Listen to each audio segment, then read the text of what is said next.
Irmãos, quero lhe apresentar a nossa lição da Escola Sabatina de número 12, a penúltima, portanto, desse trimestre, onde falaremos de um personagem que conta sua história em apenas 4 capítulos no Antigo Testamento.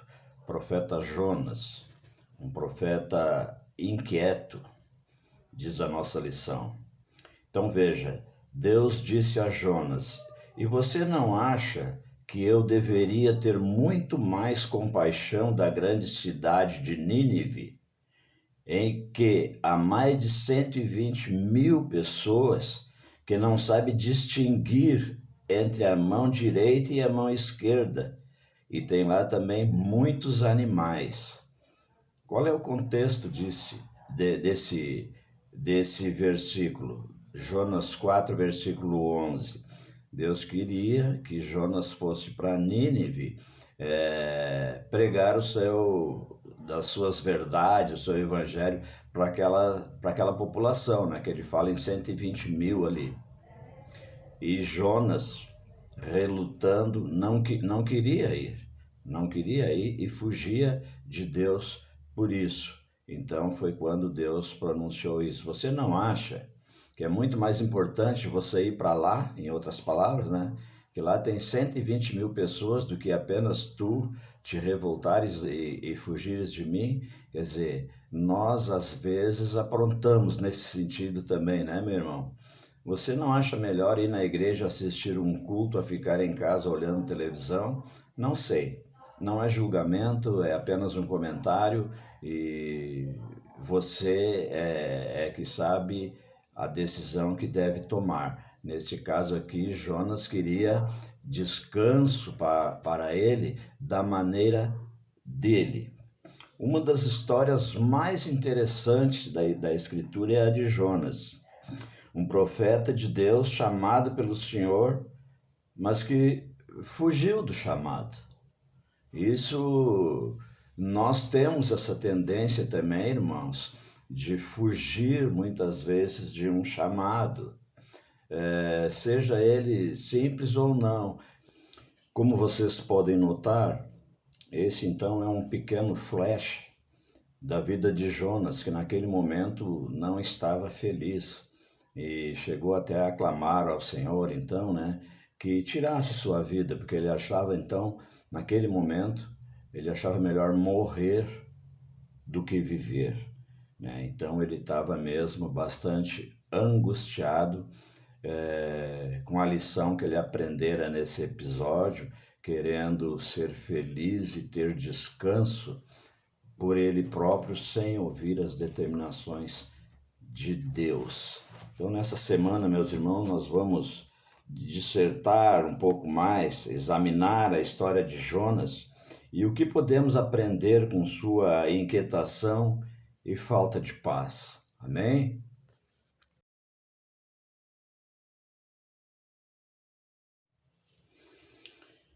Jonas foi um missionário bem-sucedido, mas relutante, pelo menos no início.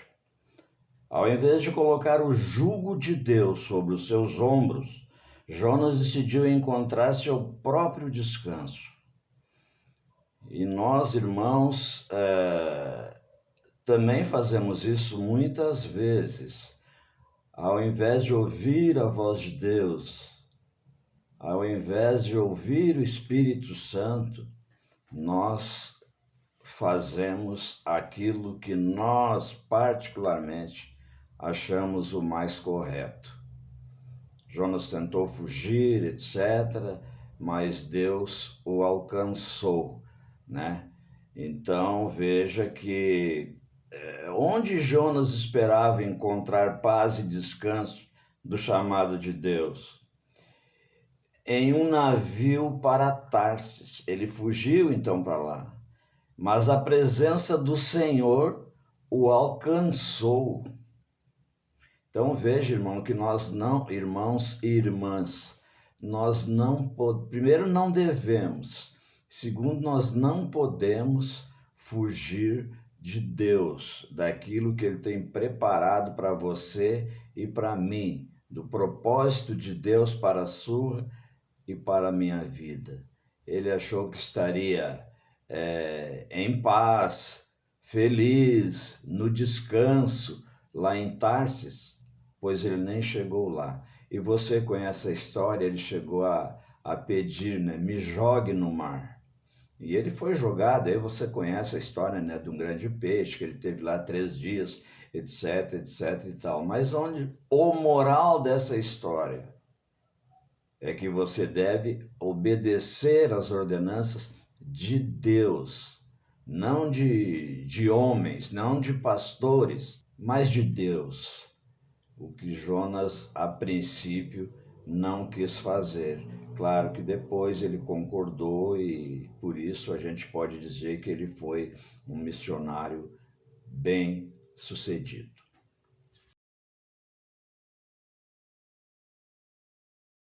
Olá, como você observou, a lição desta semana tem como tema profeta Jonas.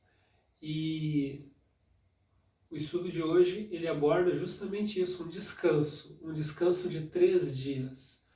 Que bom, né, quando nós temos no calendário um feriado que acaba colidindo ou encaixando com um final de semana, né? Podemos descansar, ou a maioria de repente consegue descansar durante 3 dias. Só que esses 3 dias no qual o profeta ficou em confinamento, e você sabe o local que ele estava em confinamento, você sabe o local em que ele estava passando esses 3 dias, dentro de um grande peixe. E é interessante lá em Jonas, capítulo 2, quando a gente começa a perceber alguns detalhes da narrativa, eu gostaria de ler com você Jonas, capítulo 2, verso 5. Olha só o que ele diz, como foram parte desses momentos. As águas me cercaram até a alma, o abismo me rodeou e as algas se enrolaram na minha cabeça. A situação de Jonas estava enrolada mesmo, né? Ele estava nas profundezas do oceano, ele estava dentro de um grande peixe e Deus permitiu, Deus na realidade preservou a vida de Jonas de forma miraculosa dentro do organismo de um peixe. E é muito interessante a gente tentar pensar, né, que Deus é fantástico e Deus é misericordioso. Deus não puniu drasticamente o profeta, ele viu meios para que o profeta caísse na real, pensasse nas suas atitudes, e ele deu 3 dias dentro do peixe para que ele reelaborasse os seus pensamentos e entendesse que o projeto de Deus para ele, no caso de ir até Nínive, era elemento fundamental. Deus poderia até mesmo ter, Jonas, tu não quer ir para lá, tudo bem, eu escolho outro profeta. Mas existem situações na vida em que Deus vai te eleger, Deus vai te escolher e não vai querer outra pessoa, ele vai querer que seja você. E no caso aqui, a pessoa escolhida foi Jonas.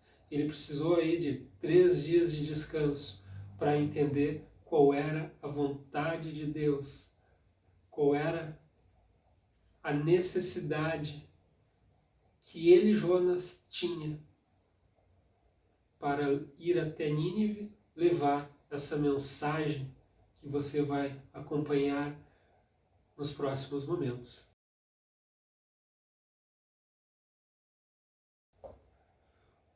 Bem, depois de Jonas aceitar pelos métodos mais difíceis possíveis, depois de aceitar essa missão, é necessário cumprir essa missão. Quando uma missão é dada a você, né, uma atividade, uma tarefa, o objetivo é que ela seja cumprida. E Jonas consegue atingir esse objetivo, ele cumpre a sua missão, e o tema de hoje é justamente esse, missão cumprida.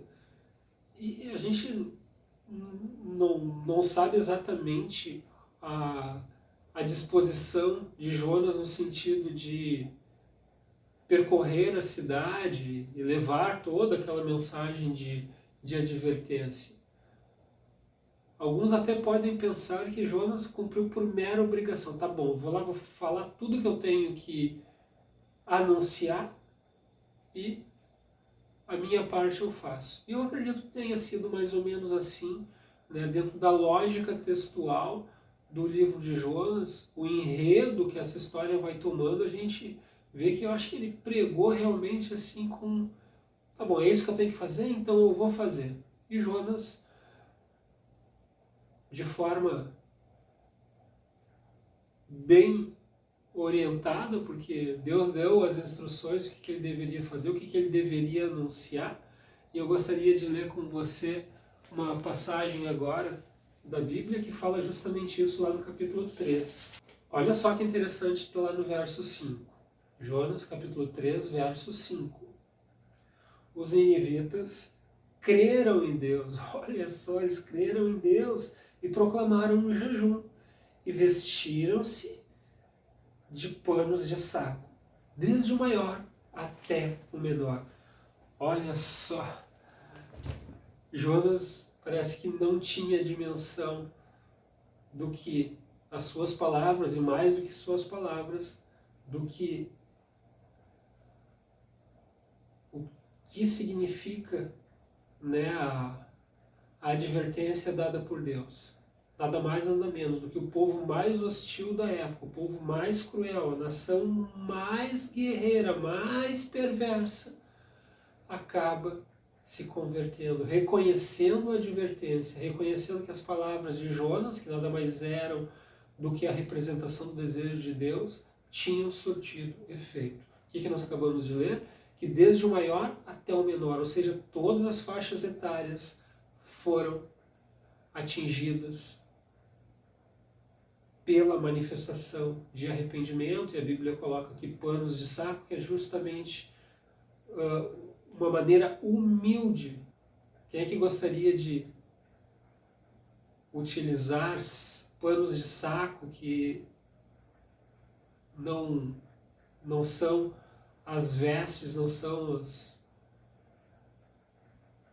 os tecidos mais limpos que existem? Era justamente esse o objetivo, né? Humilhar-se perante Deus. Às vezes é humilhando-se perante Deus que a gente consegue aproximação com Ele. E foi isso que o povo acabou fazendo. Ao invés de comemorar o seu belo desempenho, Jonas fica irado e inquieto. É justamente esse o título dessa fase do nosso estudo. Irado e inquieto. Pensem bem. Ele fez o que Deus havia pedido, daquele jeito, né, dadas as circunstâncias, atingiu o seu objetivo, pelo menos o objetivo de Deus, o objetivo de Deus foi atingido.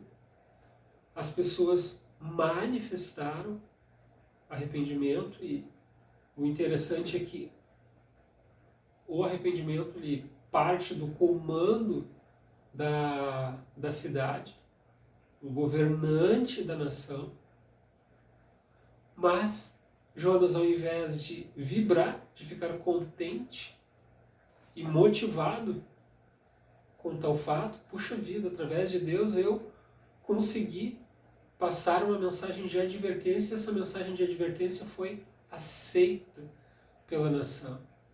Mas foi justamente ao contrário.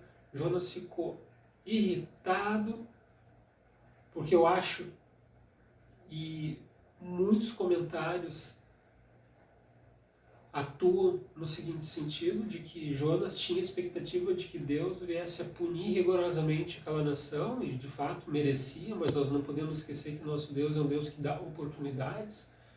Deus sempre vê com bons olhos o arrependimento. Mas Jonas, por sua vez, estava inconformado com a tolerância divina, com a capacidade de perdoar. de Deus. Acompanhe comigo a passagem que está lá no capítulo 4, no verso 3. Peço-te, pois, ó Senhor, tira-me a vida, porque melhor me é morrer do que viver. Você observou que o profeta estava indignado, estava desejando a sua morte do que presenciar e estar acompanhando um episódio daqueles. A instabilidade espiritual às vezes ocorre justamente por fatores como esse, por não compreender ou não aceitar alguns desígnios de Deus. Que você possa estar bem focado, que você possa compreender, ou pelo menos se esforçar para entender as diretrizes de Deus. Se não for possível entender, aceitar aquilo que Deus tem colocado em nossas vidas.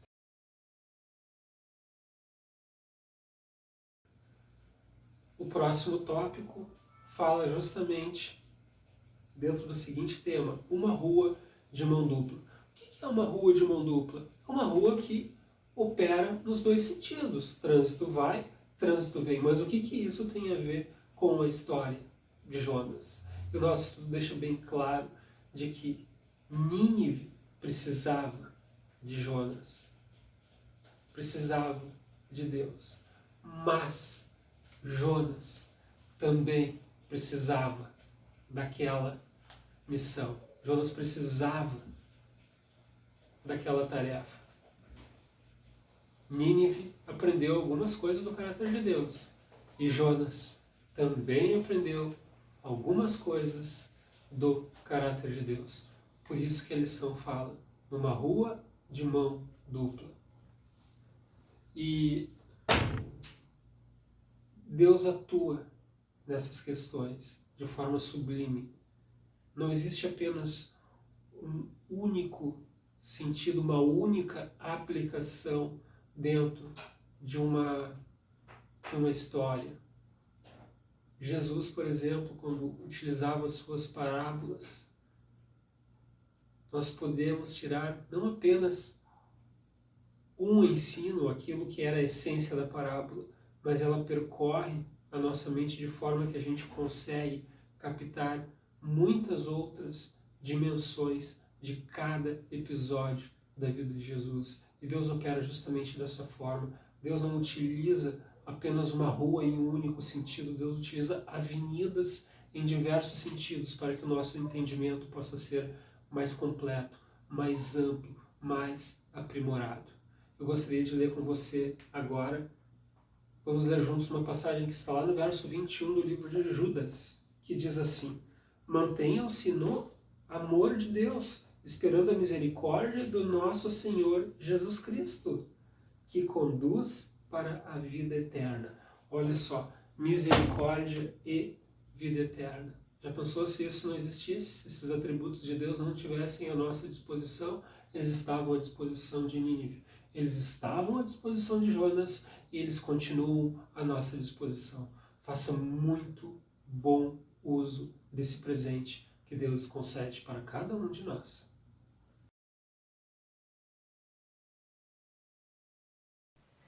Bom dia, um feliz sábado, meus queridos irmãos e amigos que vão recapitular a lição conosco durante esse sábado, a lição de número 12, né, do nosso guia de estudos, que teve como título O Profeta Inquieto.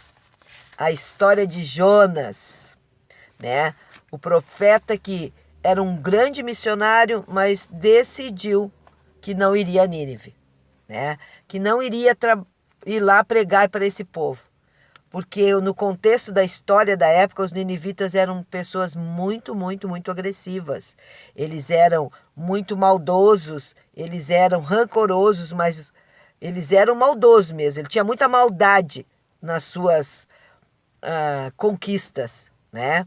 Então, Jonas tinha medo e achava que eles não eram merecedores. Mas eu quero encerrar a lição dessa semana lendo para nós e nós dividindo o que diz lá em Judas 21.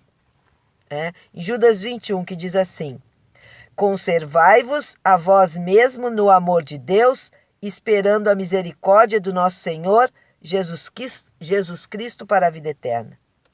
Uma forma segura de nos manter no amor de Deus é estender a mão aos outros, amando e servindo ao nosso próximo. Por que que Deus fez questão de mandar Jonas lá em Nínive? Porque Deus conhecia o coração de Jonas e sabia que ele ainda não estava preparado para ser vizinho dos ninivitas lá no céu. Nós devemos estar preparados para ter os nossos vizinhos lá no céu. Como eu digo para minhas filhas, lá no céu não vai ter parede. Nós vamos viver em comunidade, então nós devemos estar preparados para viver com as pessoas que vão estar ao nosso lado. Então, o Senhor chamou Jonas por esse motivo, que ele queria que Jonas reconhecesse que todos são merecedores da salvação, mas por um motivo muito maior, que era o amor de Deus pelos ninivitas. Ele queria que os ninivitas estivessem lá no céu. Deus queria que Jonas encontrasse o descanso que temos quando estamos em um relacionamento salvístico com ele e fazemos a sua vontade, que inclui estender a mão aos outros e mostrar-lhe a fé e a esperança. Nós devemos, dia a dia, não importa se é nosso amigo, alguém que nós não conhecemos ou até mesmo nosso inimigo, devemos falar de Jesus, demonstrar a salvação que há em Cristo Jesus e que Jesus quer que todos vão para o céu. Que nós, durante essa semana, pensamos naquelas pessoas que precisam e que devem conhecer a Jesus através de nós. Que possamos fazer a diferença na vida da salvação dessas pessoas. Um beijo no coração de vocês, um feliz restante de sábado, fiquem com Deus. Estamos aqui, Pai, diante de Teu trono de graça. Por favor, tenha misericórdia de nós.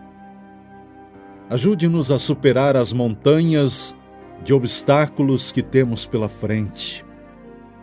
Por favor, em nome de Jesus.